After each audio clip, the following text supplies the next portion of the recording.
What's up, everyone? My name is Becky, and we're here with the Fielder Podcast. We are joined today by Zer, we have our very special, not really guest, but a guest to y'all probably, Marty. He's our videographer, so he has been with us since day one. That's right. But today, he's joining us in front of the camera. That's right. Is that going to be your volume the whole episode? No, I prefer behind the camera. So You're gonna do great. You're going to do great. we'll do fine. Today, we're going to be talking about something that most of us have interacted with, at least a little bit, but some more than others. Or a lot. Too much, maybe. Social media. Is it a trap? What are some pros and cons about it? What are some good things and negative things about it? Mental health, all of that. So we're going to try and cover a lot of it. But I guess I want to start with some personal convictions, because I think we all three engage with it differently. We have different experiences with it, different personal convictions, and just ways that we operate with it. So what are your personal convictions? Okay. Yes, there's a whole lot. I think you need to start with the mindset that social media is rigged against you. But what I mean by that is by saying that it is meant to capture your attention. It's meant to keep you on the platform, and they're going to do anything to keep you on those platforms. So that means it is highly addictive. That means it is highly, that's what the purpose is. So with that in mind, my whole purpose of being on social media and engaging with it is, one, yes, it is social. So it is to be connected with other people, friends, family, but also broader world. It is media, so it's a consumption opportunity to just know what's going on. But personally, my personal conviction is to redeem it, to use it for godly purposes, and not for just because that's the temptation, is just to consume. And so personally, my whole thing is like, can I create and put godly content out there more than I consume other things? That's a very broad statement. That's great. That's good. My personal conviction, I wish I had a more like godly approach to it, but I think I'm just like very selfish with it. Selfishly, I'm not on it. I'm not on anything really. I have like, the Fielder Podcast Instagram, but that's literally about it. You have my Facebook. I have your Facebook, but that's for work reasons. Like, but I don't get on it. Except for Marketplace sometimes. But yeah, like personally, I'm really not on much except YouTube. And I am a heavy YouTube addict. I'm to the point where I've like had to delete it from my phone because I'll spend so much time on it. I think I used to say that I thought I had an addictive personality, and that might still be true, but I think it's just I get really easy into the brain rot, like the death scroll kind of thing. Like you just keep on going to the next. And so for understandings of like my own limitations and my own sin, I am not on it. I think there was very specific circumstances that had me get off of it in 2019. And then after that, I just never really got back on. Because I just noticed like selfishly, it was not selfishly, but like for myself, it was impacting me negatively. And we can talk more about that later, but it just had negative effects on me personally and on my mental health and emotional health. And so I just got off of it.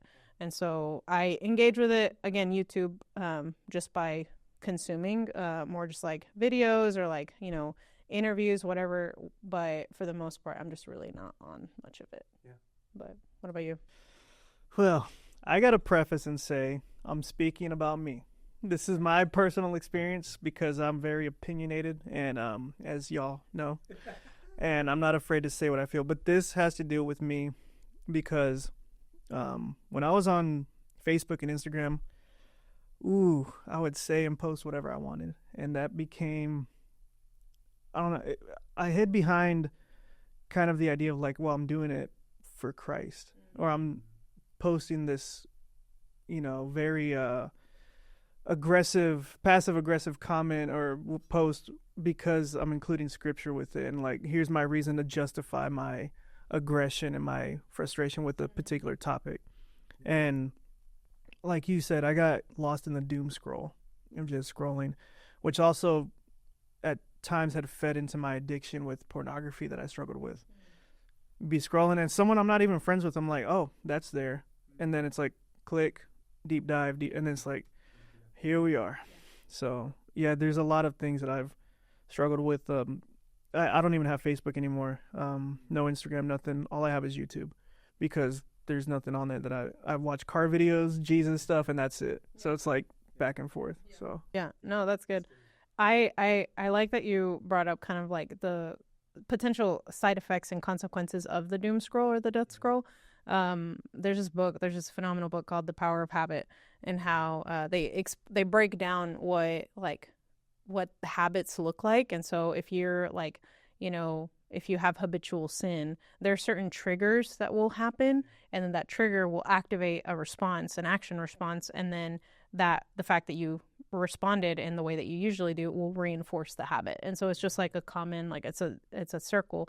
And so social media can have side effects like that. And so it's like if you're on social media and like it kind of turns into, you get triggered by something that you see, and you go into like binge eating, or you start watching porn, or you start you start getting into aggressive public arguments for the benefit of no one, kind of things like that. I think there's like triggers that can come from it that will continue into like leading you down other pathways too.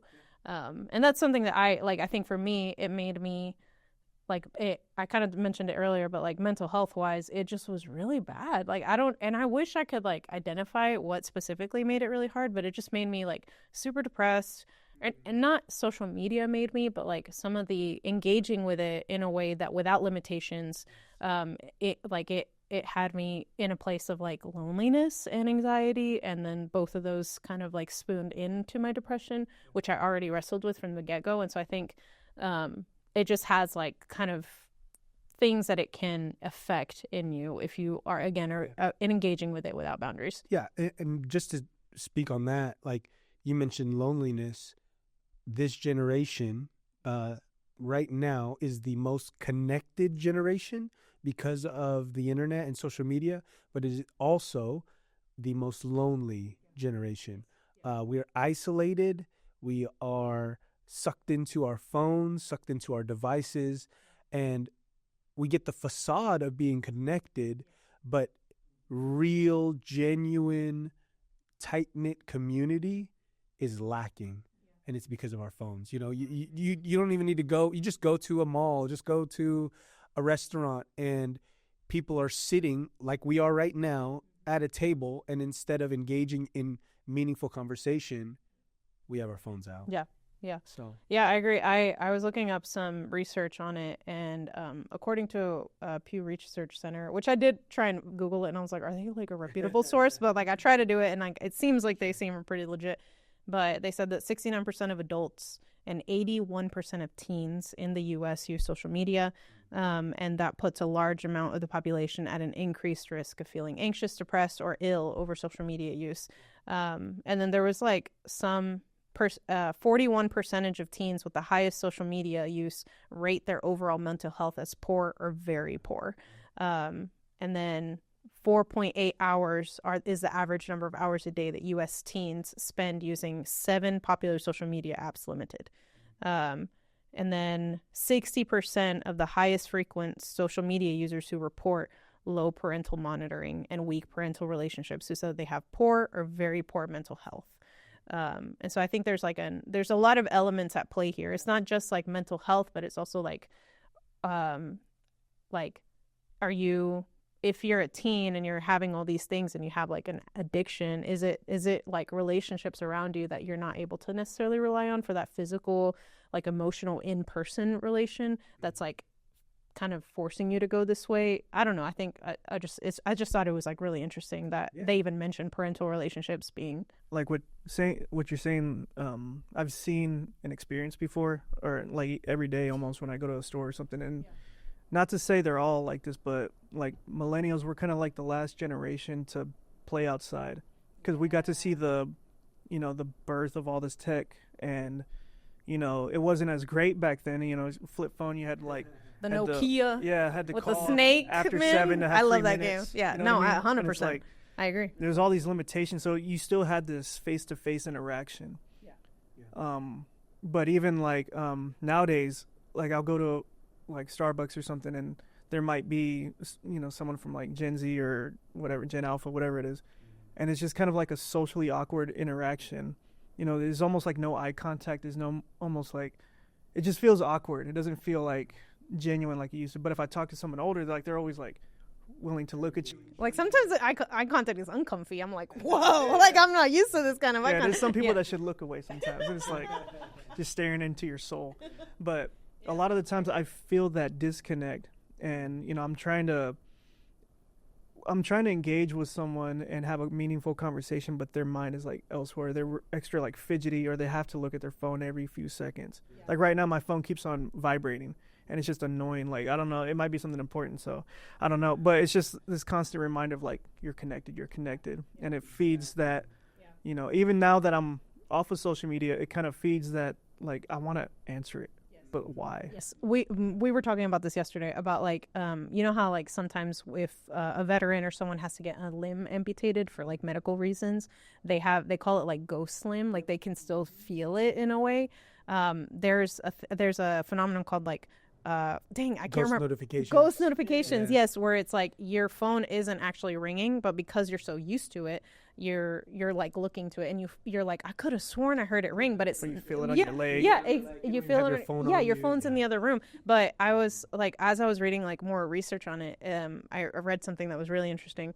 And they said like social media has a reinforcing nature, and using it activates the brain reward center by releasing dopamine, the feel-good chemical linked to pleasurable activities such as sex, food, and social interaction. The platforms are also designed to be addictive and are often associated with anxiety, depression, and even physical ailments. Yeah. So just to expound on that, I think, I've done my research personally as a father, as a husband, like, I need to know this because it affects me and my life. And so some of the things that you just mentioned, particularly like for my son, for my children, like I have to, it's hard.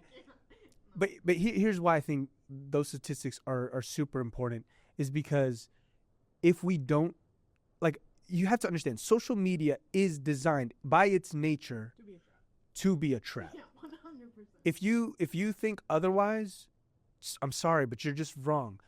All the people, the big buck players who own all these companies, who own Instagram, who own Facebook, so Meta, who own YouTube, Google, who own all these things, it is designed to keep you on the platform to look at a screen because that's how they get money.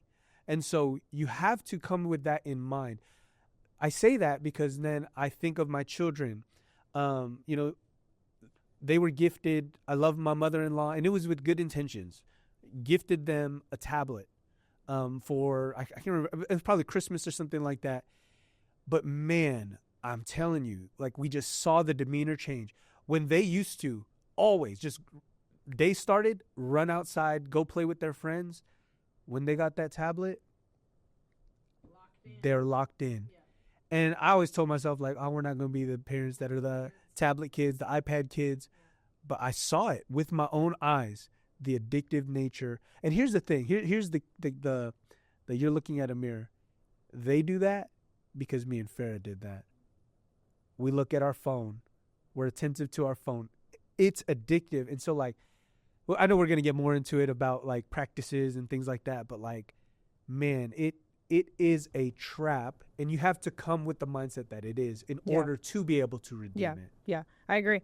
And I think some of the ways that they can trap is like your feed is specifically for you. And so like my YouTube is specifically tailored to the things that I watch, the things that I see, like, and like it's going to give me more of what I like because it knows me, because it knows the amount of time I spend on the platform. It knows the videos that I linger on. It knows the thumbnails that I hover over. Like it keeps a record of all those things because the algorithm is, again, like it's keeping a record of who Becky is. What does she want to watch, and what can I continue to feed her so she'll stay on the platform? That's exactly how the death scroll works, because it gives you more of what you usually watch and what you're usually associated with. And so I agree. Like it is a, like, I think you do have to have a realistic understanding of social media for the sake of like your own like health, of knowing like this is not, social media isn't like, it's not a person who has goodwill towards you. Like, social media is like, I want this person trapped, like, here in this scroll, in this, like,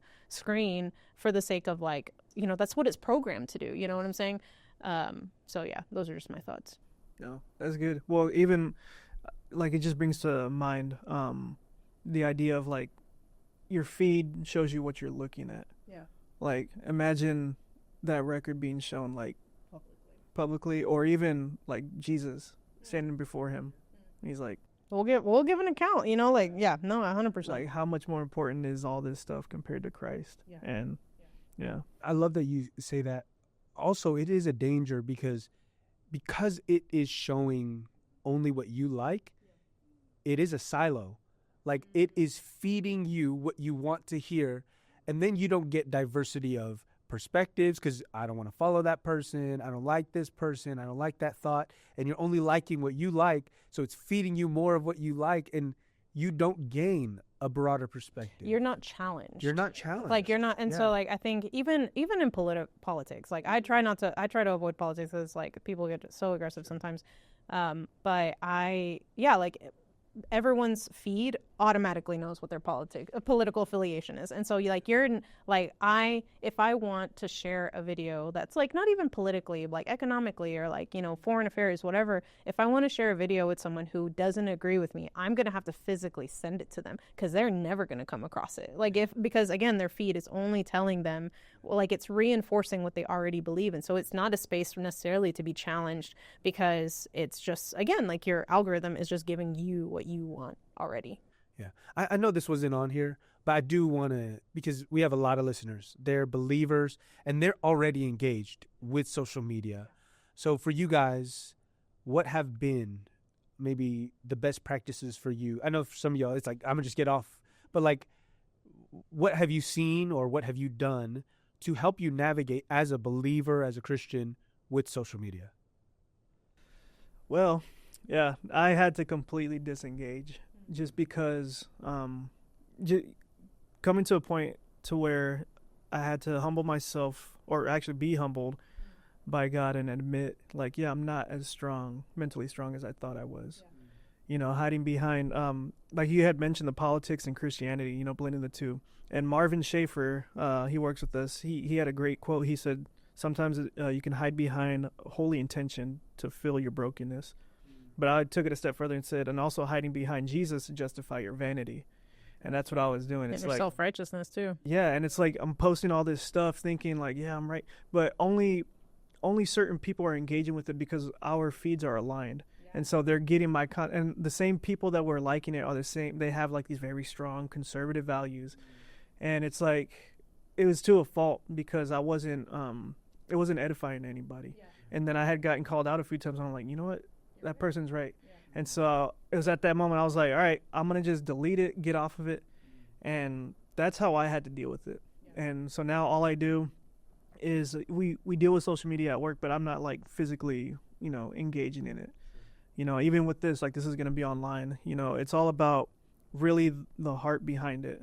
And for me, it, like, my heart just wasn't, I was very combative, and it was very not healthy and not Christian. You know what I mean? Yeah.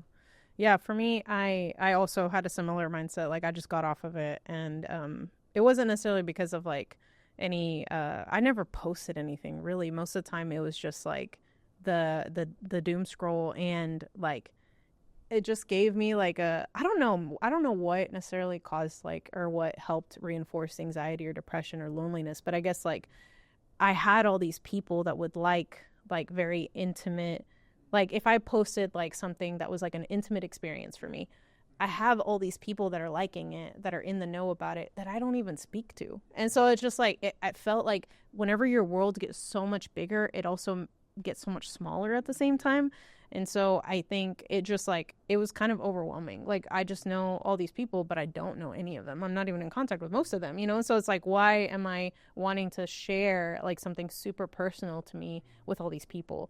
And so I think it had me wrestle with a lot of things. Honestly, like, the biggest trigger that had me decide to get off of social media wasn't just, like, I think the Lord revealed to me, like, the ways that it triggered unhealthy habits in me and like depression, anxiety. But also I had just gone through a breakup, and I think in my mind I was like, I don't want to give myself any window for the enemy to try and discourage me. And so I was just like, I just got off of it. And that was like honestly the biggest trigger for me to like pull the trigger, because I already had all this evidence of why I should, and the Lord had already like helped me understand my weakness in that. And so I think that was ultimately what kind of had me get off of it. But I think now I engage with it honestly for the giggles. Like I'm big on like memes and funny videos, things that can make me laugh. And honestly, like that's the biggest thing that I engage with. Like, and I think my YouTube feed probably has more like, maybe politics or economics and all those things in there. But I try to be very quick with what I like, because like there's certain videos that I'm like, I might agree with that, but I don't necessarily agree with like how they're saying it. So I'm not going to like this video because I don't want more of that. You know what I'm saying? Sure. And so like, I think I try to like also teach my algorithm to like chill out in a lot of ways. So, and then another big thing, and I'll be vulnerable here and expose myself. But I love being a passenger princess. Fun fact, I hate driving. And so Carlos, like, he doesn't, low-key probably doesn't even trust my driving. So like he'll drive most of the time anyway. And so I just love being the passenger princess. I can just sit there and not have to do anything, and he'll drive. But he, like, and I had noticed that it would like, he would make a comment about it, but then he finally was like, I think when we're in the car together, I want us to be present together, because I was on my phone. Like, because I wasn't driving, I'm like, oh, I can do all these things. And he was just like, you're not even here. Like, and I know it's only 15 minutes for us to get from here to work, but like, I want you here with me. And so, and that was like super challenging and super convicting, because I didn't even realize that was something that I was doing. And so I think whenever I'm trying to be present with people, I think I try to get my phone away. Like I leave it in the room if we have company over, or like I have it like in the bedroom if we're at the dinner table, or I try to have it in my purse if we're in the car. Like I think like intentionally disconnecting for the sake of physically connecting, I think is something that I've tried to practice. That's good. Yeah, my take on social media, at least right now, is, so I started in maybe December of last year, of just trying to be consistent. My philosophy of social media right now is to create more than I consume, right? To put out more content than I am taking in. And it was with good intentions. I believe God has given me a message. I want to learn what it means to be found faithful, and then encourage other people to do the same. That was like my whole thing. I made my like social media posts on it, made consistent videos, weekly videos. And then just the other day, I was talking with Farrah. I was like, hey, what are you going to give up for Lent? And the Lord just through time in his word, it's like, the thing that you need to give up is social media. And here's why. Personally, yeah. And I think the reason why, well, one, my job is changing. This is the first time in 4 years that I've felt the release to actually give up social media, because I don't have to be on it, like for work. Yeah. But then two, the Lord just revealed unhealthy habits. Like, I started off with good intentions. I had a message that the Lord had given me, and I wanted to share it with other people. But then some videos started doing better than other videos, or some types of content started doing better than other types of content. And so, not that I was changing my message, but I was like, oh, I'll just start doing this more because it's getting better engagement. Now, please don't hear what I'm not saying. I'm not saying that like you shouldn't strategize and start doing things that do reach more people, because we have the gospel, we have the good news, and we want to share it with more people. But what I realized was I cared more about how it made me look and how it made me feel than actually impacting and bringing value to people. It was a heart check. And the way I knew it was because I would grab my phone, I'd open up my YouTube analytics, and I'd refresh that thing, and I'd be like, oh man, I gained 10 subscribers through that one video. 10 minutes later, do it again. And it was just like constantly checking analytics, which Marty has a... Never mind. Take the first few letters of that analytics and you figure it out. Yeah. But it's just like, it's such a vanity metric when we lose sight of why we're actually doing what we're doing. When I can truly in my heart say, I did this because I want this person to be impacted with the gospel and I want their eyes pointed to Jesus, then it's right. But when it was, but this like, it feeds my ego that I'm getting more subscribers or that this video is popping off, I was losing sight of my why. And so, yeah, like for this Lent, I'm deciding this is what I'm giving up, social media. Yeah. And for one of the things I had written down is like just kind of like a challenging thing to anybody who might be, whether you're a pastor doing online stuff, is like, are you measuring by changed lives or by analytics? Because it's so easy to say that the numbers justify the means. Yeah. And it's like, that's not always the case. Just because you have a huge church doesn't mean it's a healthy church. Or just because you got a big following doesn't mean it's a healthy following. Yeah. But it also comes down just to your heart posture. Like I keep saying, I have right here John 3:30. He must become greater, or he must increase, and I must decrease. And one of the questions I had to ask myself was, how can I decrease? And he was like, get off of it. And I'm like, I don't know. Because like I said, I'm going through withdrawals. Like, I feel like I'm trying to create reasons as to why I could get back on. But then the Holy Spirit is just pushing me away from it. Like, why? Yeah. Why? And there's no reason why. Yeah. Because I'm not trying to engage with other people. A lot of the times it was a lot of me like trying to get, dirt on some people too. Like, oh, what's happening here? What's happening this? And just trying to like, weasel my way into situations and stuff. And not to say that's for everybody. Again, this is all me just because like of everything that I've had to deal with. It's just like, it just wasn't healthy enough. But one of the questions I wanted to ask you is like, how do you, when you were doing the online pastor stuff, how did you navigate the engagement? Because it's easy to look at those numbers and say, oh man, I'm not getting the engagement, versus doing something trendy and then you see the engagement because it's trendy. Like, how did you navigate that? Again, bro, everything you just said, it's the heart posture. So like for me, it comes back to, can I see through the words on this screen, through me looking at a chat, can I see the people behind it? Because that's the biggest thing. So again, I've done this for 3 years now. I've led a prayer gathering. Was it 3 years? Like 2 years? But it's like doing a online stream where we live interact with people and we pray for them. And like for me, it's like, can I really see the people and the hurt that they're experiencing behind this screen? Or am I just talking to a camera, And it's always been a heart check. When I'm posting stuff personally, and it's like, am I really thinking about who the person I'm trying to impact? Or am I just making this because I want to get more subscribers? I want to get more views. I want to get more comments just to inflate my ego. Like it really does. It comes back to, can I see the person that I'm making this for? And that's what I would do. Like, honestly, and I got out of the habit. And again, this is why I needed to stop. I got out of the habit of, I'm thinking literally about my friend who I know doesn't know Jesus. His face is on my mind when I'm looking at the camera, I'm recording this content. When I'm making this caption and I'm talking about my family, I'm thinking about the college student, the young adult person, a man who's just starting off his family. I'm speaking to that person. Here's what I've learned. Here's why you should do the same. Yeah. Like it's a mindset. It's a heart set. It's prayer.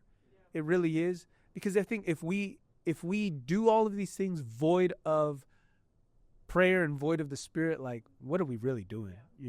Well, I have one more thing to also, like, you look at one thing I have right here is Matthew 6:1, when it says, do not share your righteousness before others as to gain, you know what I mean? And there's a lot of that I see happening with certain YouTubers or certain, and it's hard to, not to cast judgment, but it's hard to, check someone's heart through a video, because they could be, obviously their heart could be in the right place and, they're good with God. But my question to y'all is, would we still do this online if there were no likes, no comments, or no monetization, no money coming in?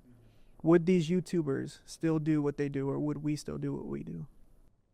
Personally, so my opinion of I can't speak of other people, right? Like, I think there's a lot of this is just in general. I think there's a lot of YouTubers, social media influencers who would not be doing what they're doing if there was no money involved.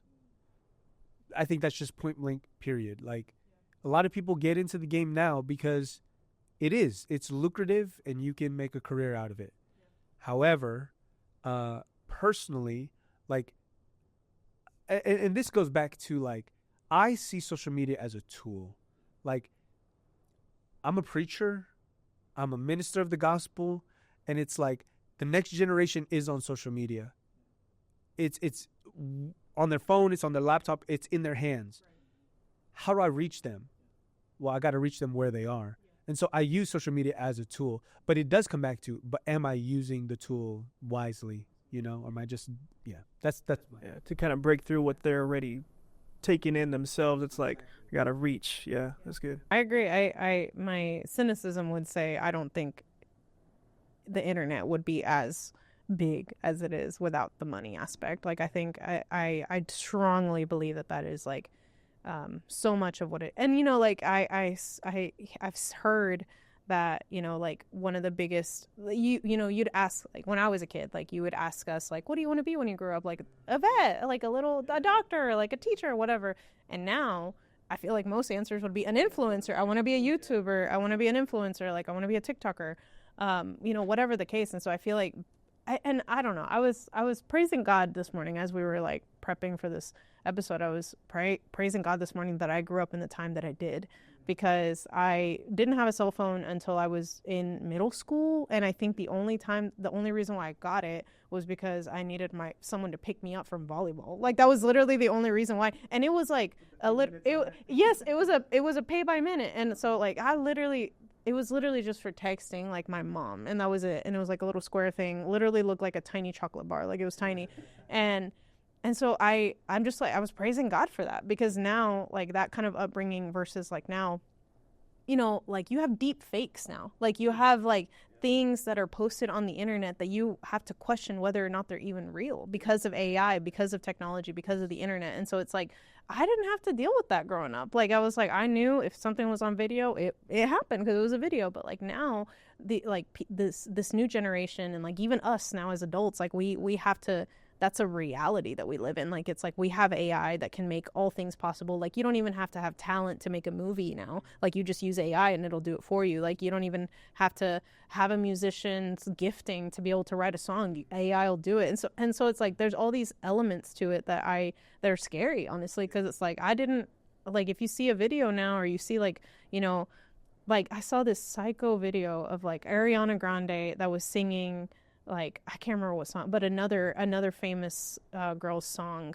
and it wasn't her. It was like a deep fake, but it was so real. And I was, like, shocked by that, because I was like, if they can do this to, like, someone as, like, noticeable as Ariana Grande, like, you know, what else can they do? And so I think I do believe that it's just a crazy new time. I think it's like it's an experiment that we're living in. Like internet, social media, all of that is because yes, it's an experiment that we're living in, because, like, we don't know the long-term effects of it. We know, like, the effects that have taken place in the last 10 years, like what it does to mental health, like, you know, loneliness, all that, but, like, we don't really know what it's doing to our brains. Like, you know what I'm saying? Because we've all had MySpace, right? So speaking for yourself, what are some of the long-term effects that you've noticed? Yeah, from MySpace to Facebook, Instagram, whatever, to the point where you cut it off, or, you know, what have been the long-term effects for you? Because for me personally, it's been like just, again, that itching feeling. Like, I feel like I have to update people, or because, like, working as a filmmaker, like, my life is, I see things like movies or TV shows or whatever, and it's like, it almost felt like I was trying to create this false reality show for myself. Like, here's an update. Like, for who cares? Like what is this, season 30 of Marty's life? Like, nobody cares.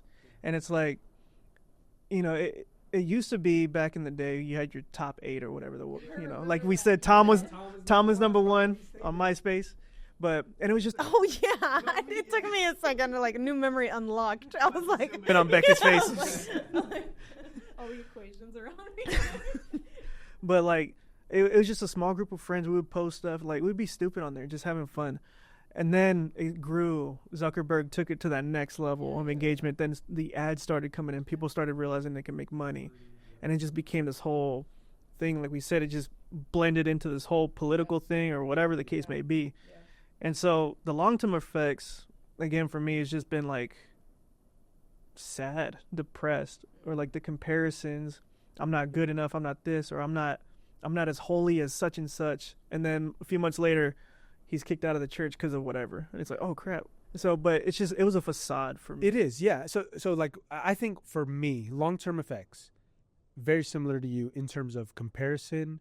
I think what I've seen over my course is very similar to yours. Like, it started off as playful. It started off as funny. Like, man, I learned to code, use HTML. Oh my gosh, all the psycho backgrounds that yes, I all the music we downloaded legally.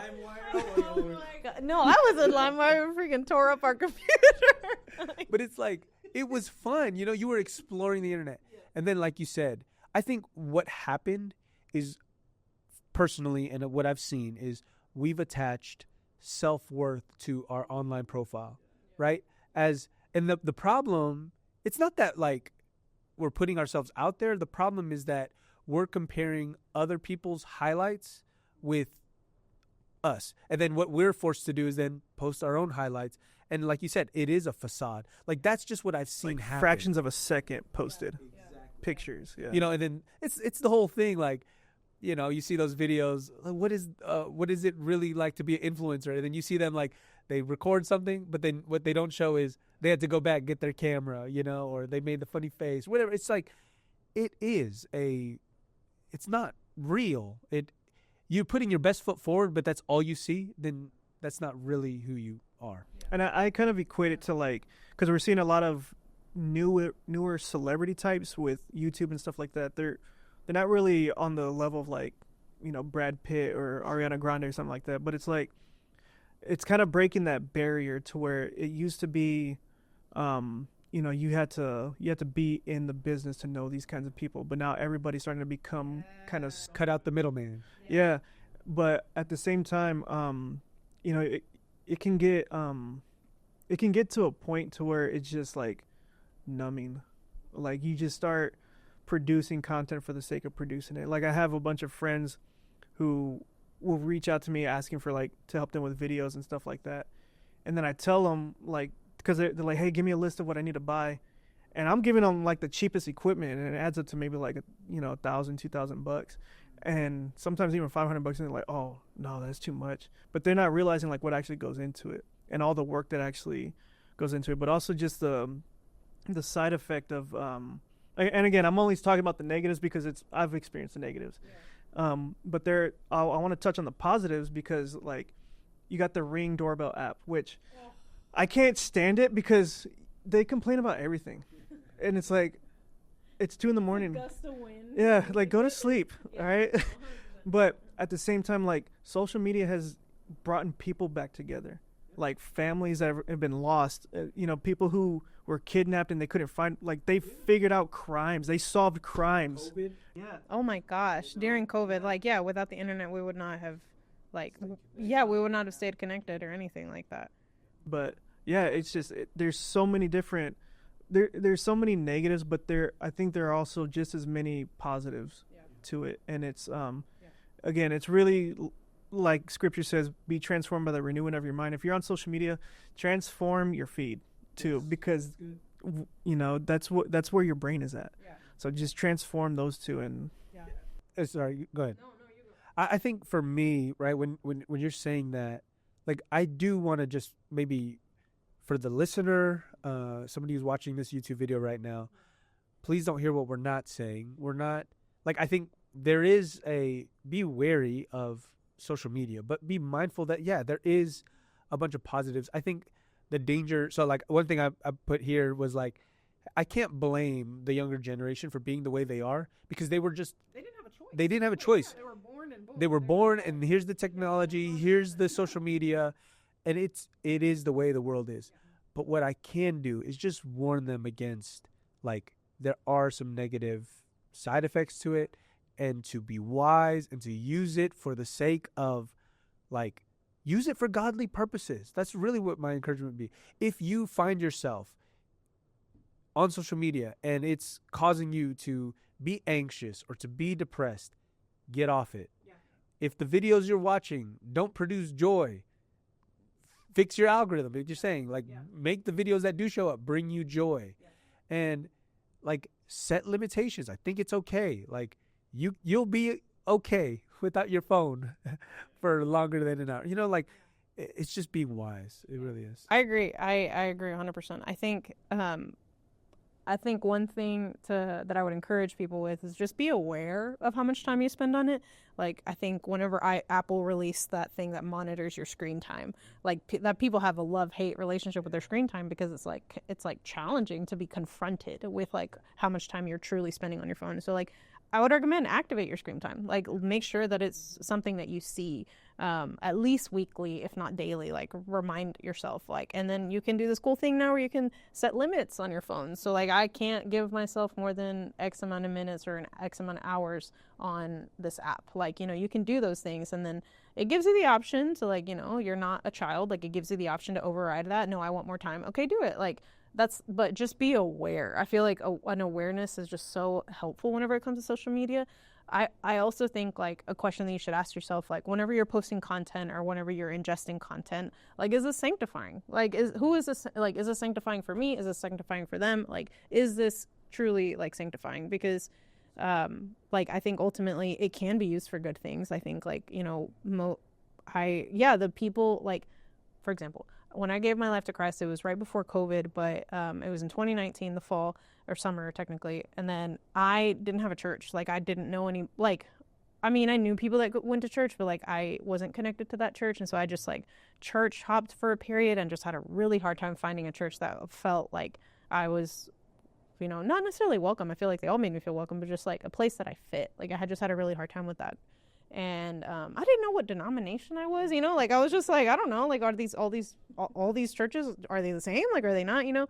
And so I was just kind of, like, praying through that, praying for the Lord to open up a door. Most of my first, like, 3 months of being a believer, I was discipled by a pastor in Montana Levi Lesko. Like, he put all of his church sermons on Spotify, and that's what I had access to. And so, like, most of, like, my discipleship in those early days came from that church. And, like, there was a specific episode, like, the last sermon series, like, I caught up to, like, the day, you know, because, like, you have all these episodes from, like, months and years back, and I finally blazed through them, and then I finally caught up to today's, where I had to wait another week for the next episode. And that last episode was him talking about growing in a gorge, I think is what it's called. And he was just like, growing in community, like, the importance of, he was like, we love you, EFAM, like, we love you guys. I remember him saying that. He was like, we love you guys, but you need to find a church in person, in your community. Like, there's nothing like joining with the saints in person. And that word, like, spoke to me, and I felt extra challenged by it. And I prayed to the Lord, and I was like, God, like, I need you to help me find a church, because I've been hopping and I just can't do it. And then the next day at work, like, the Lord, I had a coworker that she went to Fielder every now and then, and the Lord introduced me to that. And so, like, I just think there is beauty, but there's also limitations to what you can receive through social media. And so, yeah, like, I mean, I think can be used for godly things. It can sanctify us, but there is a limit to what it can do for you and what it should do for you. Like, if you're finding that you value your, like, internet connections or your time online more than you value time in person with, like, your friends, like, in person, like, your church community, like, your spouse even, you know, like, there might be an issue there, you know. And so and I feel like I mentioned this to you yesterday too, about, like, have you guys ever seen Ready Player One? Love that movie, so good. The ending scene, and they're, like, you know, a couple years into the future at this point, but, like, basically, like, it's a VR reality, and everyone spends their time in this VR world. And at the end, like, they decide to shut it down, I think once a week or maybe twice a week. I can't remember what they decide, but they end up shutting down the entire, like, system twice a week. So because they end with like, but because there's nothing like physical human connection. And so I think, and I remember like watching that movie and being surprised that they put that in there, because that felt like so countercultural to what they were trying to do. But there's a reality to that. And I was reading Hebrews this morning, and I was thinking of this verse that starts in verse 22 in chapter 10 of Hebrews. It says, "Let us draw near with a true heart in full assurance of faith, with our hearts sprinkled clean from an evil conscience and our bodies washed with pure water. Let us hold fast to the confession of our hope without wavering, for he who promised is faithful. And let us consider how to stir one another up to love and to good works, not neglecting to meet together, as is the habit of some, but encouraging one another, and all the more as you see the day drawing near." And so I'm like, I think this is a good reminder of like, we know the gospel, we know the truth, we know the reality of what's set before us, and we know that there's an end time coming near. Like, we know that there's a day where Jesus is going to return. We know that time is coming near. And so like, let us not forget, what's important. Yeah, and I hear that verse all the time, especially when I was an online pastor. Like, don't forsake the gathering of the saints. I understand it. My thing, so what I always communicated to our Fielder online community is, hey, just a reminder, like, we are real people, yes, praying real prayers to a real God, engaging in real time. And so this is real. Just because it's digital doesn't make it any less real. Yeah, but it is different. It's a supplement. The best ideal would, hey, come to our in-person gathering. Hey, you can't make it to our in-person prayer gathering? Then is there a church near you that you can engage with? Oh, there's no Christian, like, place near you? Well, praise God that you can be here. You get what I'm saying? Like, it's not to discredit what we're doing, like, because like you said, there's so much good. Man, the fact that we can have Bibles and we can share Bible verses, the fact that we can have testimonies be shared all over social media, the fact that we can have giving platforms and all these different things to engage with each other and to do, like, spur on missionary efforts, like, praise God. Bible translation, like, there's so much good that's happening through social media. But again, it's just with that sober-mindedness that with all that good also comes the negative, and the better thing also is to be in person. Yeah. No, I agree. And with that, I would also say, for you Christians who are online, in the same way, a kind word turns away wrath. Because I see y'all's comments, or I used to see your comments, but on YouTube, I'm Christian YouTube. Why are we arguing about stupid things that have nothing to do with salvation? It has nothing to do with, with anything. It's just, you're just arguing for the sake of argument's sake. Trying to prove your point, and it's like there's no budging there. It's just argumentative. There's no constructive criticism. Like, be kind, be more gentle, because again, that's what I wasn't. Is it was always like, just throw this dart. I'm gonna make my point. It's like, okay, for what? Like, did you win that person to Christ, or are you just trying to stir up dissension and all this stuff? Yeah, and it turns people away from the gospel. I've always heard, especially when it comes to apologetics, right? You might win an argument, but you might lose a soul, because the purpose isn't to win them over to your way of thinking. It's to win them to Christ. And I will say, even just in line with that, like, I think when we engage on social media, especially with believer to believer, right? Remember what Christ said. He said, they shall know you, that you are my disciples, by the way that you love one another. If you cannot engage with another believer in love through the way you're commenting, through the way you're engaging with content, or in person, for sure, don't do it at all. You know what I'm saying? Like, because that's how we're putting on display Christ by the way that we love each other. I was as you guys were talking, I was reminded of this verse in 1 Corinthians 13, and it says, it's verse 2. Well, I guess I'll start at verse 1. It says, "If I speak in tongues or men or of angels, but do not have love, I'm only a resounding gong or a clanging cymbal. If I have the gift of prophecy and can fathom all mysteries and all knowledge, and if I have faith, I can move mountains, but I do not have love, I am nothing. If everything I possess I give to the poor and give over to my body to hardship, that I may boast, but do not have love, I gain nothing." And so I just think of, the same thing. And I agree with what you said about, like, I think I've approached conflicts in the past without love as like the goal, without honor as the goal, and it's ended in nothing but like damage. And I feel like the Lord has had me learn that recently, of like a kind word turns away wrath, and like the goal is not to win. Like, you know, like the goal is to be sanctifying. The goal is to honor the Lord with how I treat others. The goal is to love. And so it's like, you can be the smartest person in the room and see things in others that no one else can, but if you're not communicating those things in a way that's loving, that is not honoring to the Lord. Yeah, let me give you a really facts example, okay? No, it's good. So again, I made content. I posted a video, and oh man, it was. So I didn't expect it to go the way it went, but a guy just started commenting and just saying like, "You believe in the Bible, and Mark, that gospel account isn't even credible," and just all the attacking. Like, I was just sharing Mark 1:35. Jesus went away into a desolate place to pray and to meet with the Father. Like, that's all I talked about, and he just started going on, and I responded. I did it lovingly with charity, of just like, let me just share with you what I know about the Gospel of Mark and how we have credible witnesses. And he just kept going back and forth. And like, here's the thing where I was just like, oh man, this did not help.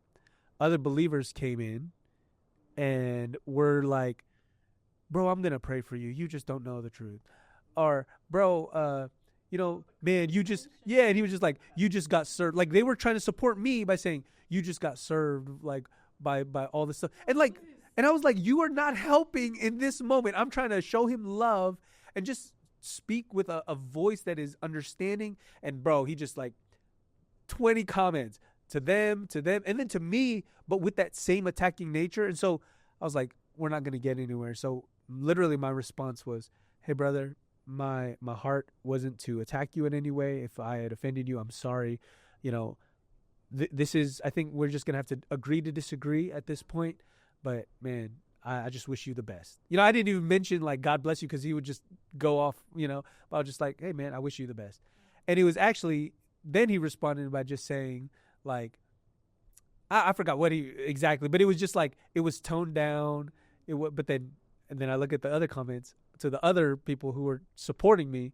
He was just attacking them. I was just like, man, the way you engage also matters, man. You have to do it with love. No, 100%. I agree. And I think, again, this isn't us being like, delete all your social media. It's evil. It's of the enemy. Like, no. Like, if that is your personal conviction and experience, then do it. Praise God. But I think ultimately it is a tool, as you said, like in the same way. It's just a tool. And so in the same way that certain tools can be used for like good and evil, like so can social media. And so just like continue to like, I guess if I could leave you guys with anything, and be like, be aware of how much time you're spending on it. And if you're valuing that time over your actual like in-person connections, and just be aware of it. And like, if you feel a conviction or a challenge here, then lean into that. Like, and the Lord will give you grace to be obedient to that. Any final thoughts, Riel? Last one would just be Psalm 46:10. Be still and know I am God.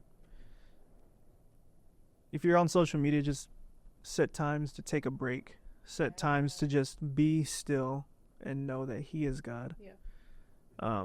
No one can serve two masters, right? So don't let social media be, especially if it's a career for you, because I know that people, this is how they make money too. So I'm not dogging that, but it's just, don't let it become like the final, thing for you, where it's like, I have to have this or nothing else matters. Yeah.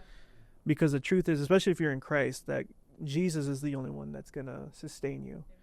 And I just want to encourage that. Be still and know that I am God, and just rest in knowing that even if the web just for some reason, like Y2K finally happens like it was supposed to, like if everything just gets shut down, Jesus is still on the throne. Yeah. And you're still written in His book of life. Amen. Come on, that's good. Yeah, I think for me, the last thing that I would just share, and it goes along with what you're saying, is it is important. Healthy rhythms daily. Like daily, set a time where you don't have your phone, you're not on social media. Weekly. So I would say like Sabbath. put away your phone and rest. Trust, he's God, be still, know that he's God. And then even yearly, like, again, I think this is, and I'll just end it here. Like, daily, have a time. You're not on your phone. Weekly, you could call that Sabbath. I guess daily, you could call it quiet time. Like, put your phone away. Go be with the Lord. And then, like, for me, in this instance, it is Lent. Like, I'm choosing right now. I'm going to put away my phone. Well, I'll have my phone, but I won't have social media for the time of Lent until Resurrection Sunday. But it's putting safeguards in place so that it doesn't become an idol, because I think that's what the temptation is. I agree. Yeah, no, I think that's good. And I think if you are going to give it up for Lent, and we might make an episode about it. We had toyed with the idea of, like, if you're giving something up, be sure that you're not just giving it up and filling it with other things.